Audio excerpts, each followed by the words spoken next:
Welcome to It's a Good podcast. My name is Hayden. I'm Chris. I'm Harry. And yeah, we're just a bunch of guys having talks about theology, the Bible, and God. And basically our whole goal is just to be accessible to anyone, that you don't need a theology seminary degree to be able to talk about God. We want to make it easy and simple. I definitely don't have any of those degrees. Yeah. That's so true, though. I mean, you just have to be interested in it. All the information's out there. All right, so here we are again. This time we are not on a couch together. We are at a table, a round table, like the Knights. Of the round table? Yes, you could call us the Knights of the Round Table if you wanted to. But really, we're just a few hipster guys. The nerds of the round table? Yep, the nerds. We're going to be talking now, continuing our conversation of Romans, which we intended to be not as long of a conversation as we're already having it, but that's fine. We're just going to let Romans talk to us however it wants to talk to us. Yeah, last time I was like, chapters 1 through 4, and we got half the way there. So you know what? We're just going to talk through Romans today, starting in chapter 3. Yeah. And however far we get is how far we get. The goal and the purpose of what we're doing right now is to explore Paul's idea of Christ and who Paul thinks Jesus is. So we basically got through all of chapter 2 last time. We didn't quite get there, but the rest I feel like was talking about the same things we were already talking about. So we can pick it up in chapter 3. I think this is where we're really going to get into the whole like Jewish versus Gentile thing, like certainly in chapter 3, just like with the first sentences of it. Like I think once again, this was at a time where there was disagreement or there was separation between Jewish Christians and non-Jewish Christians and Gentiles, people that didn't necessarily believe anything or believed in paganism, those types of things. So this is really where he gets really, really specific, starting with Jews, about how there is commonalities between all those different groups. It's interesting. I don't think we see Paul defend the Jew very often or even point out the benefits of being the Jew. And I think it's, this is a good place to do it because he's primarily speaking to Gentiles or people that maybe have a Jewish background but live in Rome. I think if anything, you see Paul advocating for the Gentiles a lot more, or at least talking about that more. Yeah, and he says it later. He's like, I'm talking about my own ministry, which is to the Gentiles. So I kind of brag on that a little bit more than I do other things. So I think that makes sense, but I wonder if he's already starting to see people that are like, Christianity is like an elevation of Judaism. Like we left Judaism behind, now we're better than Jews because we're Christians and we're not Jewish. And I wonder if that's starting to take hold already. That might be a good place to start too, because once again, I always like giving my incredibly narrow, limited view of things. Like, how does Harry the Fool look at Judaism as opposed to Christianity? Right. I kind of do think it's like that. It's like where I think that Judaism is believing in the same Hebrew Bible, but then not believing in the New Testament. And once again, we have 2 books instead of 1, so we are elevated. We have more of a bigger picture or whatever, Right. I mean, so that is true that those are the beliefs. As well as they're way more into the ritualistic, the Torah. Following the law, yeah. So, but I mean that all is true, but we do need to reframe who Paul is writing to here, and he's not writing to Jews who don't believe in Jesus.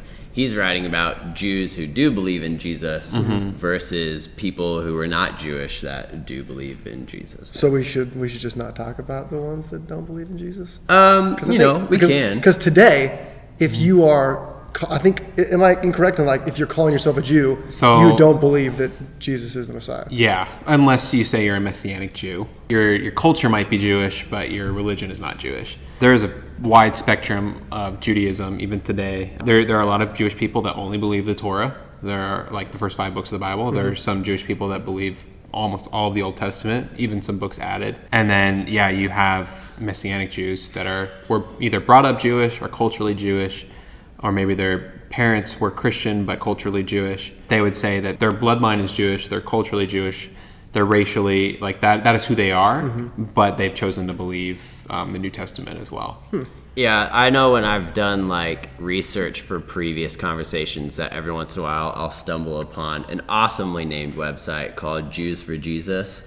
and those would be those people who The Messianic yes. Jews. And that is not the exact group of people, but like a similar group of people historically that Paul is addressing in this letter. And I think the hope in the early church was that most of these people would make that transition. I would guess that a very large amount of these people that he's talking to probably were either against Jesus or didn't even really know what was going on until it was presented to them through Paul or somebody.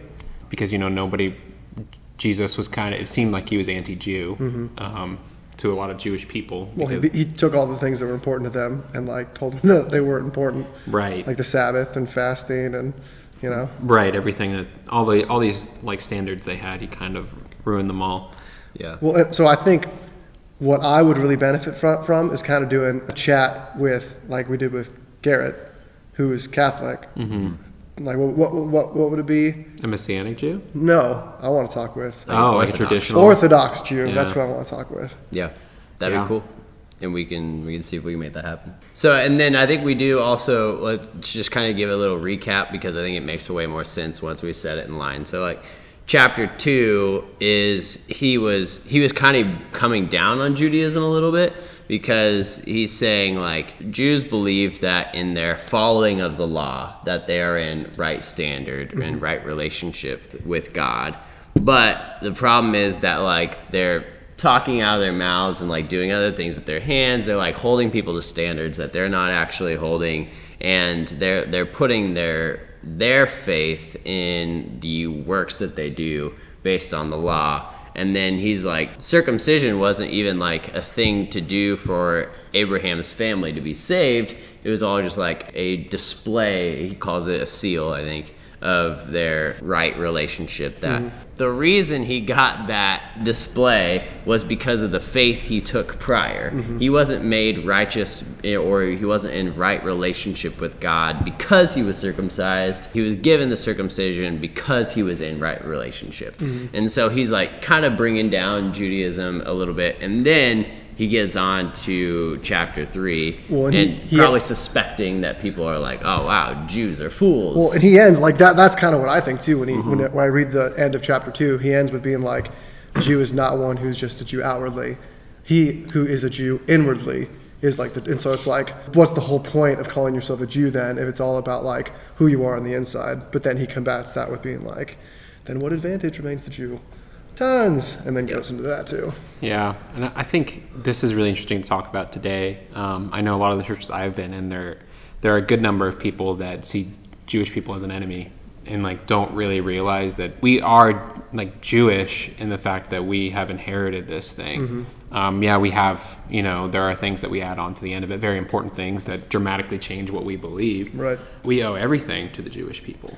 Yeah, I think that there's definitely been lost an understanding that like it's not an evolution, it's not like the next level of Judaism. It's like we are a Jewish sect. Like when you talk about Messianic Jews, Orthodox Jews, like Christianity is just yet another one of those. Yeah. It probably comes back to like the books, because like us and Catholics, we just have like a different set of books in our Bible, and that's probably like split us apart pretty divisively. And then there's almost an even bigger gap between, like you were saying, like a whole second half, which dramatically changes the whole first half in our Bible. Yeah. So I think a lot of it's been political over the years too. Just like the Church of England and like even before that, like Constantine and, making Christianity like the official religion. Like really, you want Christianity to be defined as something different than Judaism because it is very different. You want the Jewish person to know that Jesus lived and died and was resurrected. And so that is different. So I think there probably was a large amount of separation that was very intentional, and then it got really negative too. Well, that makes me think of like anti-Semitism and Yeah. like how much of that political Absolutely. stuff over the years enabled things like that. And like there's still Jewish persecution and there's Christian persecution and all sorts of persecution across the world today, but like there's still anti-Semitic groups like in America. Oh yeah. For probably a lot of those political reasons. Absolutely. I think a lot of Christians just refuse to even acknowledge that we have Jewish heritage. Right. Yeah. It's just sad That and Jesus wrong. himself Yeah. grew up as a Jew. Yeah, and I think that's the one thing to always come back to, that is like, you can't get around that argument. Is like, oh, well, Jews are evil or whatever. It's like, well, you're calling Jesus evil then. Yeah, You and know like what your I mean? whole religion is based Yeah. off of Jesus, Yeah. and that was his religion. Obviously, it was important for God to have his Messiah be Jewish. That was important, for whatever reason. I'm sure a lot of implications that we don't fully understand. Well, even to have his chosen people be Yeah. like, even besides Jesus, everybody that led up to Jesus. Like that, that's what Paul's saying. It's, if Jews have no advantage, then like, how can we even like reliably look at the Old Testament and go like, this is what we believe? Yeah. Obviously, there's something special about the Jewish people. You can't read the Old Testament and not believe that.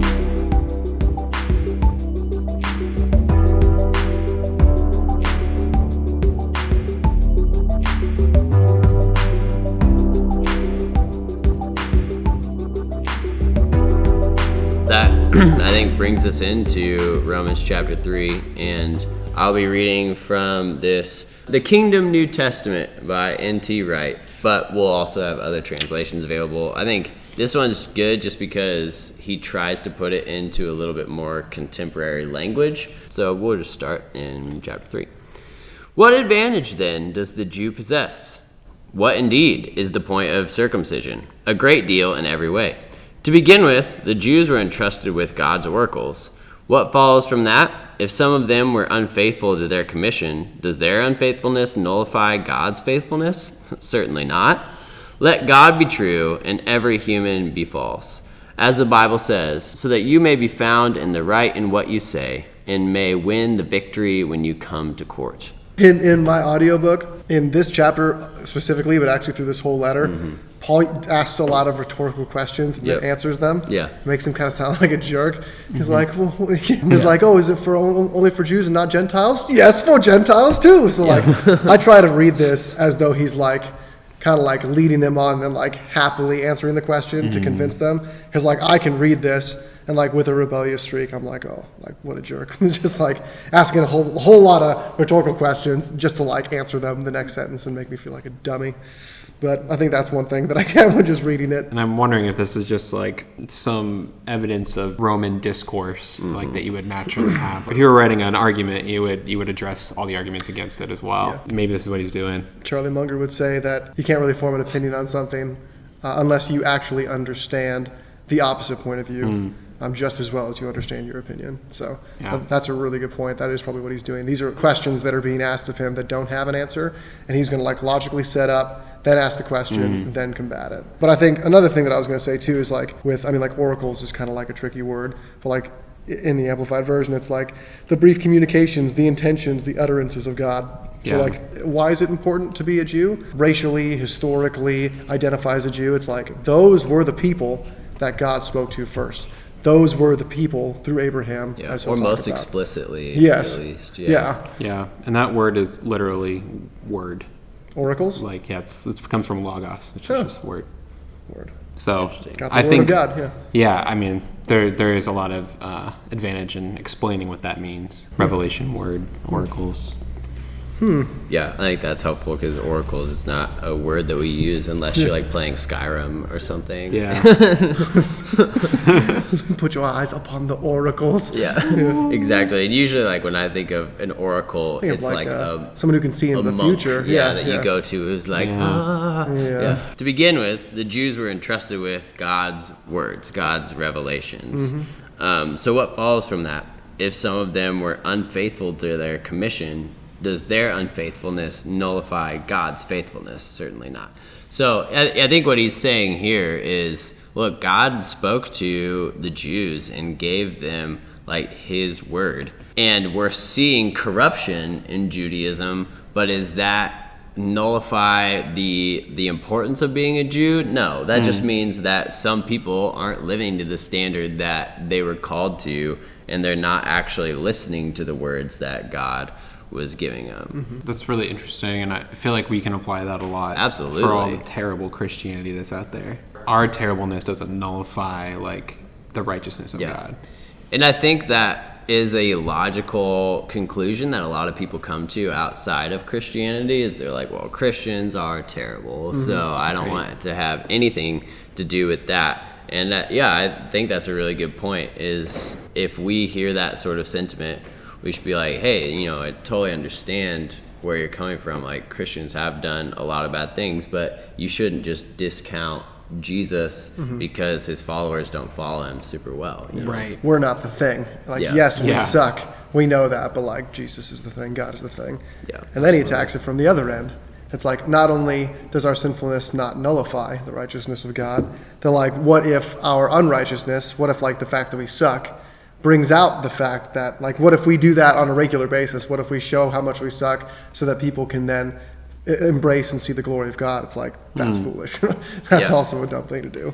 Yeah, exactly. That's what he says starting in verse 5. But if our being in the wrong proves that God is in the right, what are we going to say? That God is unjust to inflict anger on people?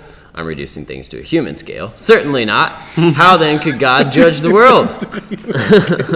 What he's going on to say is, in every wrong thing that we do, it's actually an opportunity for God to prove his righteousness. But then, you take that to its logical conclusion, you're like, well, all right, then let's be super evil. Do bad things. Yeah, and he's like, well, so why not say, as some people say that we are saying, that do evil so that good may come. And he's like, yeah, people that say that, they're getting what is coming to them, because that is not what we're saying at all. Well, I think that is someone like, that's like a nihilistic way of looking at things. It's like, that's how I felt before too.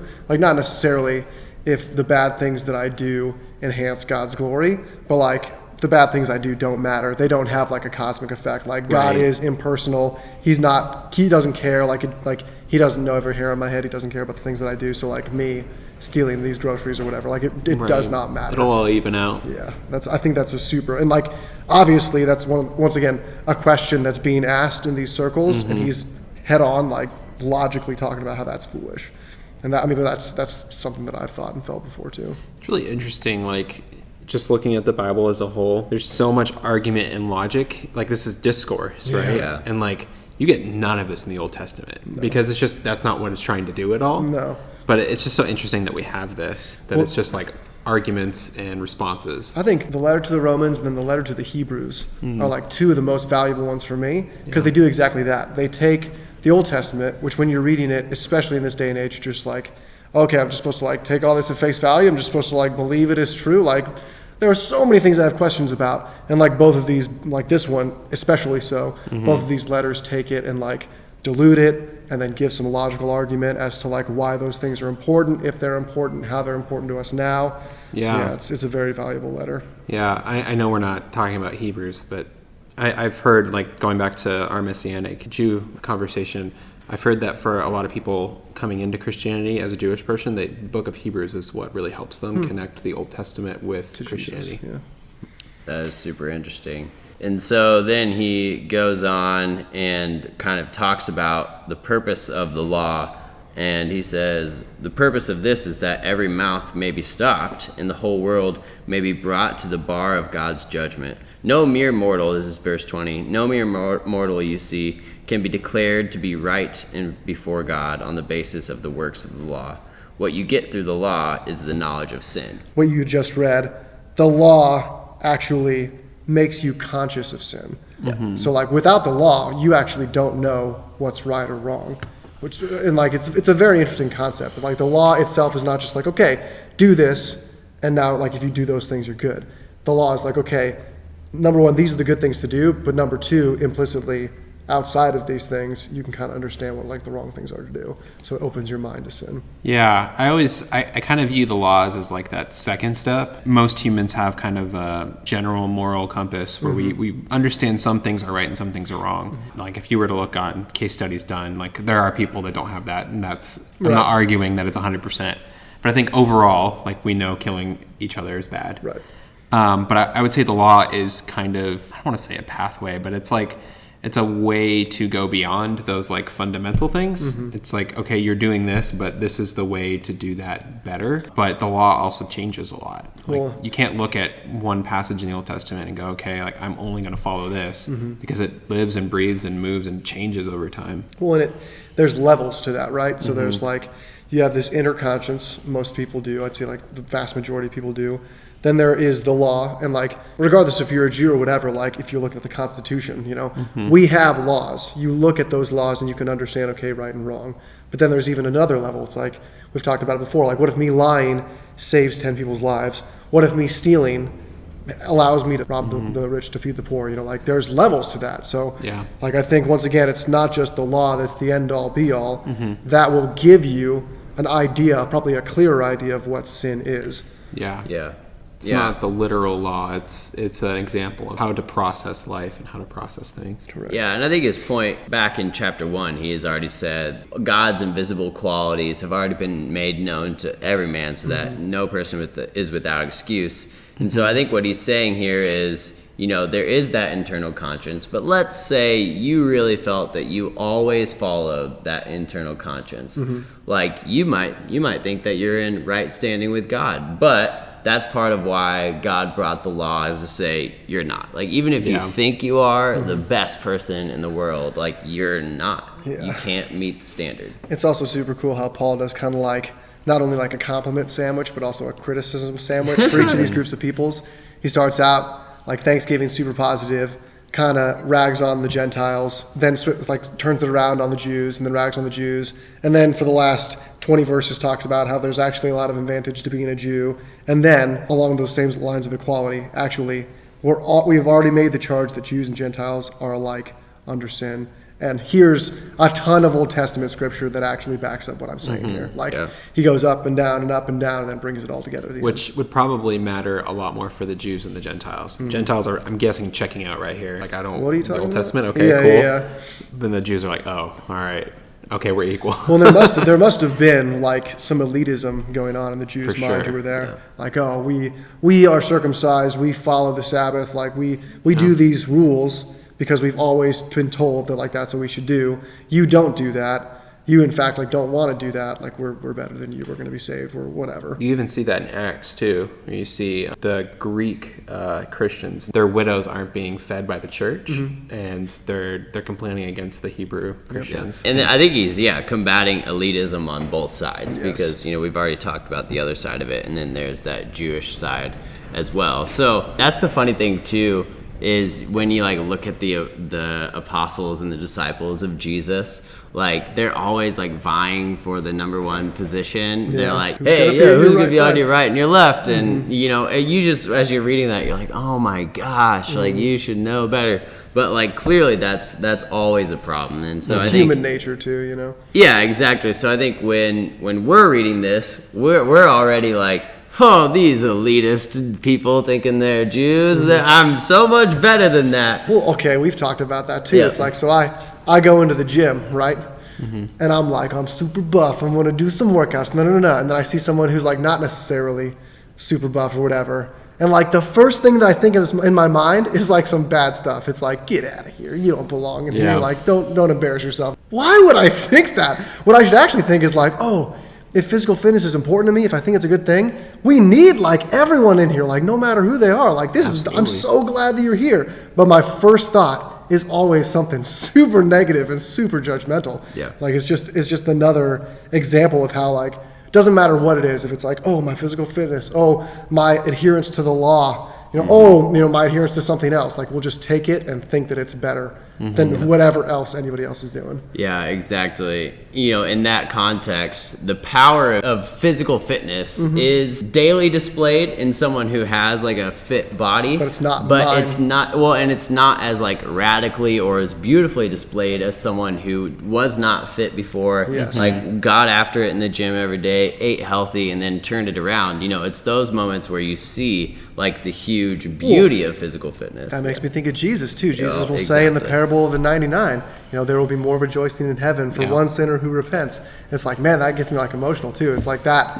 That is so important. That is so important. And human nature is just to be like, nah, the majority are the people that got it in spades. We're the ones that are most important. Everyone else doesn't belong. Everyone else is less. And that's where he picks up in verse 21. N.T. Wright's heading is the unveiling of God's covenant justice. Well, that's cool too. Yeah, but what does he know? Yeah, that's a really great point. It's a really great point. Why am I reading this? So here's what he translates it. But now, quite apart from the law, though the law and the prophets bore witness to it, God's covenant justice has been displayed. God's covenant justice comes into operation through the faithfulness of Jesus the Messiah, for the benefit of all who have faith. For there's no distinction. All sinned and fell short of the glory of God, and by God's grace they are freely declared to be in the right, to be members of the covenant through the redemption which is found in the Messiah Jesus. I really like how he replaces the words. I'm looking at the NIV as you're talking about that. He replaces the words righteousness with God's covenant justice. Yeah. And then also justified. Which is actually the same word. So it's dikaiosune, which What? is, we use righteousness and justice. Why? Why do we do that? We talked about it last week, and it's right relationship is what we said it was last week, and that's exactly what he's saying here. Yeah. They're in the Like right. covenant is the same thing. It's a relationship, right? Yeah, and I think we have to finish this section to really get the full picture. So picking up in verse 25, God put Jesus forth as the place of mercy through faithfulness by means of his blood. He did this to demonstrate his covenant justice because of the passing over in divine forbearance of sins committed beforehand. This was to demonstrate his covenant justice in the present time, that he himself is in the right, and that he declares to be in the right everyone who trusts in the faithfulness of Jesus. A little nod to Exodus because of the Yeah. passing over. And I think that's like a key Yeah. hinge into understanding what he's trying to say here. What So we he's have to import the story of the Passover to really get what was going on. This So one skips give me over that. give me a recap of the Passover. Oh my gosh. So back in Exodus, there were all of the plagues that God put on Egypt because of the Pharaoh's hardening of the heart. And the last one was he was going to take the firstborn son of each and every family, unless they marked their door with the blood of a young lamb or something like that. Yeah. Sure. Because then God would see that, understand that they believed or whatever, Yeah. and he would pass over and leave them alone. That's right. So I think he's importing that whole story, which Yeah. is the Jewish foundation story, Yes. into what Jesus is doing on a global scale. In the Exodus story, God tells Moses, Pharaoh's heart is hardened. I'm going to continue to, he says, I'm going to harden that. And we've talked about that Right. before. But God seems to be saying, I'm going to give him over to that, allow him to continue that, so that my works will be multiplied. So we're seeing that is the section before where Paul is saying, when we sin, we multiply the glory of God by giving him greater opportunity to demonstrate his power, just like Pharaoh gave God an opportunity to multiply his power. And then it all culminated in this moment of, okay, so now you've seen the power of the gods. Which one are you going to have faith in? And I'm going to not say that the person, the people that have been doing the right things this whole time are the ones that get passed over of judgment, but actually it's going to be the ones who just have faith in this nonsensical thing that I ask you to do. Like, kill a thing, put some blood on your door, and I'm going to pass over you. Like, that takes faith to believe that that's going to do anything. So can you give me that word too? Because I have 4 translations. In 3 of Yep. them, they use the word forbearance. And in the Amplified, he actually uses both. Because in his divine forbearance, he had passed over and ignored former sins without punishment. So what's that word? Verse 25. This is what we're interesting. looking at. Yeah. So this says patience is a good way to. So okay, and I'll give you the definition of what it says patience is. Okay. Ability to take a great deal of punishment from evil people or just circumstances without losing temper. I think patience is probably a really good way to understand that. Yeah, so I think what by giving that nod to the Passover, I think what he's saying is God in the Passover story had patience with Pharaoh. He did. Allowed him to rebel 10 times over. Yeah. And in that, he was able to give this epic demonstration of faith and power. And then you put that into the context of Jesus. God had epic patience with everyone for all of humanity to allow sin to run rampant and for faith to go to the wayside. But then all of that came to this tipping point when Rome and the Jewish Pharisees and the leaders at the time believed that they had found righteousness in their own ways and ended up killing the one who was there to bring the right relationship in. And like God waited all that time to bring it at a very specific point where his actual ability to declare rightness would be best suited, and did that in Jesus, and then allows it to be something that's open for everyone that he declares to be in the right, everyone who trusts in the faithfulness of Jesus, just like those who were trusting in the faithfulness of the painting of the blood. At the time of Paul's conversion, Jesus is really the most powerful caricature for all of the messages that he's trying to paint. Because like he's saying, when you're a Jew, you can get lost, you can get caught up in your adherence of the law, and you can lose sight of what's important. Just like a couple years ago, when all of the Jews, the Pharisees, got so caught up in the fact that Jesus was proclaiming against the Sabbath and against fasting and all of these laws, circumcision, so that they killed him. It's like they took their law to the extreme and murdered somebody. Like it just so happened to be the Son of God. Like it is a very powerful caricature. He's not only wrapping in the story of Jesus, the story of the Passover, a bunch of Old Testament scripture to back it up, but then their present day problems and making all of those like kind of confluent.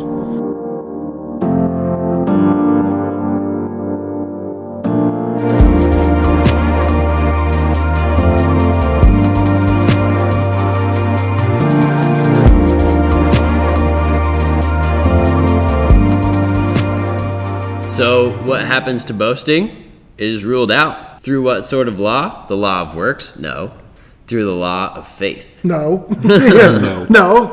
That's what I'm saying. This next line too, he goes, or is God the God of Jews only? Is he not the God of Gentiles also? Yes, of Gentiles also. Like, in my stupid audiobook, I just need to listen to a different one. It is funny when that old yes, man of is... Gentiles too. Yes. And this British old man who's like really getting after it. It's like, come on, dude, line up. He's loving it, man. Yeah. Yeah, and so he just reiterates that it's God who's the one who declares in the right relationship, righteousness as we would interpret it. It's not through any means of the law. Do we then abolish the law through faith? Certainly not. Rather, we establish the law. Yeah, and we've talked about this too, like both Jesus and in this case, Paul, they're showing us this sweet spot that's like really, really hard to achieve, but it's, okay, yes, if you adhere to the law, do it, but don't lose sight of what's important. Like if you are a Gentile, like that's okay. Like just because you're not a Jew doesn't mean you're not part of the covenant of the nations for everybody. Like focus on what's important. Jesus Christ is important. He keeps taking you back to what's most important. What he's doing right now, his whole way of arguing, is he's arguing through the negative by showing it what it isn't. Right. And there's a way, I forget what it's called, there's a term for it. Yeah. Right. But it's when you can't really nail down exactly what it is, but when you explain everything that it isn't, you really get to the core of what it is. That's a strategy of debate or a strategy of like filtering through, yeah. It can be philosophy too. It's how we describe God a lot of the times. Well, and like I've read, maybe it's Socrates, like him and three other philosophers just debating, and like they take that, like if A is not A, A is A, like they do that ad nauseum. It is a philosophical tool. Yeah, it's useful to get to the truth. Paul is a master. And once again, he knows that he's talking to Romans, which we've talked about it before, just like in Acts 18, like this is a hotbed, Acts 17, I guess. This is a hotbed of philosophical debate. So it's why he's getting down to like the super nitty gritty. He doesn't necessarily just need to communicate one thing to a group of people. He's trying to duke it out on their standards and communicate what's most important. Right. And I wonder too, a lot of these rhetorical arguments, because he is writing a letter, maybe these are things that he's been made aware of that are problems in the church. And so this is why he's going through it and really getting to the point of what they're all asking is, are we equal? And like, why are we equal? I wonder how Paul's hearing about the Roman issues while in prison hundreds of miles away. I just imagine Timothy sprinting back and forth between all these things. Well, actually, it's interesting too. I read earlier today that this is in the intro, not to like go all the way back, but like in the intro, this is the first letter where he doesn't introduce somebody with him. And all the other letters that we've gone through, he's been like, oh, it's Paul and Timothy, servants of Christ. And this one, he just introduces himself. It's like he's trying to kind of like swing around his weight a little bit. Yeah, I mean, this is one of the later letters, as we know, because we're going in order, so people know who he is. Yeah. And his name is probably enough. Dang, we got a letter from that Paul guy. Oh, no. Yeah, whoa! This one's really thick. Yeah. It's just the scroll that's... So I'm noticing, Hayden, that starting in chapter 4, he goes all the way back to Abraham. Yeah. He takes all of the things that we have said, and, he before was exporting the story of the Passover to help explain these things. Now he's exporting the story of Abraham. And basically, he's trying to argue, when did Abraham become in the right relationship with God, and why did he become in the right relationship with God? And so his question was it because he was given circumcision and he was circumcised and that's why? And he's saying no, like we said earlier, he accepted circumcision because of his faith in God.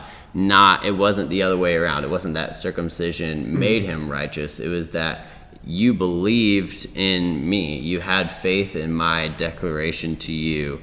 And so this is just a sign to you that you are in a right relationship. This must have been the ultimate gotcha. Because he's just gone through great, and then he's like, oh, by the way, the person that you consider the father of your entire religion, let's just think. When was he declared righteous through his faith? Was he circumcised? You guys are saying you have to be circumcised to whatever? No, he wasn't. It is kind of the ultimate. He also pulls out David, too. He pulls out two very, very important characters in the Hebrew Bible, to convince them of this point. Picking up in verse 11, kind of halfway through, it says, "This was so that he could be the father of all who believe, even when uncircumcised, so that the status of covenant membership can be calculated to their account as well. He is also, of course, the father of the circumcised, who are not merely circumcised, but who follow the steps of the faith which Abraham possessed while still uncircumcised." So I think he's now going back to Abraham to say, look, this is the kid's story. Father Abraham had many sons. Yep. So I got to tell a funny story about that. Yep. We sang that in Sunday school in Chadron in Whitney, Nebraska, when I would go there and see my family. I always thought they were talking about Abraham Lincoln. I actually had that realization maybe a month ago. I was like, they're talking about he has many children, like the stars in the sky. It's I was just singing along being Father Abraham, Abraham Lincoln, okay, father of our country, whatever. Man, they love presidents. Yeah, I was so confused as a kid. Yeah. That is hilarious. Yeah, but, really funny. So I think the reason he's bringing this up is to say both faith and the covenant law were given to Abraham. And so whether you fall under the category of I'm here because I'm a Jew and I'm descended from Abraham, or I'm here because I am descended in Abraham in the fact that I have faith like he did, I'm in his family because I'm demonstrating that same faith. Either way, whether you fall in either category, you have one father, in this case Abraham, and you were basically saying we're all in the same family here. Yeah. I do think, though, going back to the part where he talks about there are benefits of being Jewish, I think what he isn't saying is that we should just ignore all these differences. I don't think they should separate us in a hierarchy, one's better than the other. Right. But I think what he was really saying in the beginning of 3 is be proud of being Jewish. Absolutely get circumcised, because that is your tradition and that's good, and this is something we can remember about God's promise to us. Yeah, but it's not what saves you. Right, and don't be proud of it because then it shows that you're better than somebody. Right, be you're proud not. of it because you appreciate and you are very, very happy in that history. Right. Yeah. If anything, I feel the opposite sometimes, where I don't feel I'm better than a Jewish person, but I wish that my heritage would have been part of the Jewish history. Yeah. Like you said, I think starting in verse 18 is where he kind of brings this all to, okay, what does Jesus have to do with all of this stuff? What does it mean to have faith? Okay, Abraham had faith, and that's what was credited to him as being in a right relationship. Okay, how do I do that in terms of my relationship with Jesus? And so he starts by talking about Abraham's faith and what it meant for him.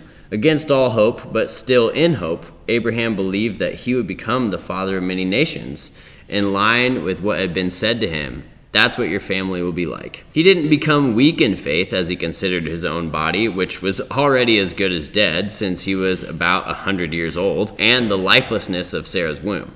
He didn't waver in unbelief when he faced God's promise. Instead, he grew strong in faith and gave glory to God, being fully convinced that God had the power to accomplish what he had promised. That is why it was calculated to him in terms of covenant justice, or in terms of right relationship. And in verse 18, I'm looking at all the different ways that Yep. they talk about that. It's so cool. In hope against hope, he believed. Yeah. Against all hope, Abraham in hope believed. For Abraham had no reason for hope, and it was gone. He hoped in faith that he should become the father of many nations. I think we've talked about the difference between hope and faith before, actually in like our first or second or Yeah. third discussion. Like that, this is kind of painting the picture of that. Like in hope against hope, like when you have no reason to hope, when everything is like you're back against the wall, like that's when you should still hope, and that hope is in faith. Yeah, well, I think it's really interesting too, like to expand on that. A lot of the time we talk about faith as being like this spiritual thing that is like, okay, let's discount what is true and let's just like have blind faith. I think a lot of the times when we talk about faith, what we are saying is blind faith. Yeah. But this is calculated faith. He says he didn't become weak in his faith as he considered his own body or the lifelessness of Sarah's womb. So what he's saying is Abraham's thinking about this. He's got a lot of time to think about it. The logical conclusion would be, I'm getting older. Sarah's already too old to have kids. And so I'm going to consider that this isn't possible. But instead, he reasons. He continues to consider, and he doesn't waver in his unbelief. He's like, I am convinced that logically that God is capable to do what he said he's capable to do. I've seen it before. I'll see it again in this case. Yeah, well, I think that that's something that I'm actually just kind of now realizing is the center of the argument here is that like God fulfills his promises every single time. Yeah. That's a powerful thing to say. Just to add on to that, a lot of the times this word we use for belief can be a couple different things, but where it is right now is we also say trust is like a good way to say it. Yeah. It can also be the same word we get entrusted from.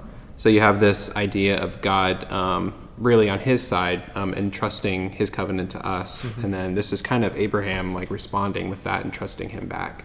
And so it's like the same word, even though it doesn't appear that way in English, but God basically trusts Abraham with something, and then Abraham trusts him back. That's super cool. Yeah. And so he wraps it up and says, how is this pertaining to us then? But it wasn't written for him alone that it was calculated to him. It was written for us as well, that it will be calculated to us too, since we believe in the one who raised from the dead Jesus our Lord, who was handed over because of our trespasses and raised because of our justification. The result is this: since we have been declared in the right on the basis of faith, we have peace with God through our Lord Jesus the Messiah. He wraps it up in his chapter 4 part, saying this is what it looked like for Abraham to have faith. He considered that God, in spite the very obvious would-be conclusion that this is an impossible thing, he considered that God is capable to do what he says he will do. And Jesus is one of those things that you're going to need to grapple with in the same way. And it's the thing that you're going to need to grapple with. Jesus was raised from the dead and was handed over because of our trespasses, is the way he says it, and raised because of our justification. Also confusing words. But the whole point is Jesus was raised from the dead, and in some way that is covering over our sins and allowing us to be in right relationship with Jesus. There's a lot to be thinking about in the world that would lead you not to believe that, or to lead you to believe that my sins have not been forgiven, I am not in right relationship with God, and there's for sure nothing that Jesus could do that would make that change. But he's saying, just like Abraham calculated and considered God's faithfulness and acted in faith, and that was what put him in right relationship, that's where we're at too with Jesus. Have hope against all hope that Jesus is like the bridge between you and God. It's not something that you should just do mindlessly. It's something that you should be considering. Like, what evidence do I have? And, it's going back to chapter 1. What evidence do I have to believe in a God that says things are being worked out? What evidence is there? And I think what Paul is saying is there's plenty of evidence. Like, a lot of it is the gospel and the gospel story, but there are other things too. Like, you consider it and actually weigh it. And, that's going against what we talked about last time with the Epicureans and the Stoics who are just wanting to debate for the sake of debate. They're not actually considering a new way of thinking. No. And I've said this before, like you've told me that like the tension is good.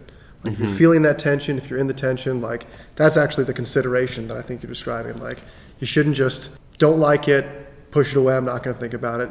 You shouldn't just blindly follow it for any reason, even if it's good reason. Like you should wrestle with that. You should think about it. You should consider it on a daily basis. Be transformed by the renewing of your mind. Yeah. Think Israel about things. wrestles with God. That's what it means. Shout out to Canyon Coffee Roasters for fueling every one of our conversations. If you are only listening, you don't see it, but we are drinking a cup of Canyon every time we talk together. Thanks to John Jones Project and Clink, who are making the music that you hear in the background. Thank you for making awesome stuff that we get to share with the people that are listening to our podcast. And thank you guys for tuning in, and always feel free to let us know if you have questions or things you want to talk about, or if you want to be on the show. We'd love to have you as well. Would you die for the Bible? Wow. So today we're talking about martyrdom. I would say no. I wouldn't. I mean, if you were at a point in history where like it was either you or like the preservation of the scripture. Oh, I'd probably still. I mean, today, like, that's not going to happen because it's preserved everywhere. it's impossible. But if you were a cave-dwelling Monk who had the only written copy of John. of Scripture, You had the only version of John. and you had It's hard for me to think of these you terms. had a monk running in. He runs into the cave and he's like, "You need to give me those scriptures now because someone's gonna come here. Like, I don't have time. Like, they already know you. Like, they're gonna be here. They don't know me. Give it to me now." Or I just got to give it to him? Well, then let's people will see. probably come kill you. Yeah, but then people will come kill you if you have it. But if you don't have it, I don't know. So yeah, then I give it away because then I'm like, I don't want to die. And that person will go take it and hide it. Yeah. But you do die if you give it away, but you don't die if I you keep it. But And they then burn it. It doesn't make any sense. Okay, I'd probably bury it in the ground. Option number 3. I don't have it. Go the way of trouble in the story of Joshua Yeah, and just what- bury it in the what ground under my scenarios? tent. This water tastes slightly like coffee. They I kill wonder if you. this cup was clean. It was really rinsed. It was on the right side. Okay, so here's how it works. Okay, So here's the people- actual comparison. The people come and they're like, what they're gonna say to you when they show up to kill you is, "Give us that so we can burn it. Otherwise, like, we're gonna kill you." They know you are the last person to have it. If you give it to them, you can save your life. They specifically want to get warm by burning the last copy. We of know John. you have it. We know you've buried it somewhere. If you show it to us now, We won't your kill life you. will be saved. If you don't, then we will kill you. So, couple caveats. If I knew that I had the only written copy of John, I'd probably commit it to memory. Just saying. That's not out of the ordinary for You've me to just say. been given it. I've just been given it. This is terrible. Who's the jerk that gave it to me? So, yeah, I don't know. I think this situation has probably never happened. No. I mean, yeah. Or it has. I mean, things were circulated so quick that everything got copied. But, yeah. I probably, if I had my daughter, I'd probably give it to them so I didn't die. Yeah. BT Dub, I'm going to talk from the King James version throughout this entire chat. What advantage then hath the Jew? Much every way, chiefly because that unto them were committed the oracles of God. Oh, yes, the oracles. NASB uses oracles too, which is funny. Man, this is actually what's the Amplified? Amplified is dope. Amplified is I dope. like the amplified. The amplified. Yeah, Amplified. Amplified. Same as the NIV, but the letters are bigger. Yeah. And they call out every single hyperlink. Yeah, they like insert things. They expand on word definitions and things like that. Destruction as it dashes them to pieces. Yeah, exactly. And misery mark the Or rest. like, yeah, here, let's see, like the Genesis amplified. Didn't you show that to me? Yeah, like I've the showed it to inky you black, before. whatever. Yeah, it's cool. They like go into it. I think you're thinking of a different one. That one was like That was the voice translation. in the beginning, God prepared, formed, fashioned, and created the heavens and the They earth. like give you every possible definition that the word could have when it's an important word. Yeah, except for God. Well, Do they not go into that? No, they don't say Oh, Elohim. Well, they might. God/gods. Where they say that? Oh, they don't say that. Yeah, is what you're saying.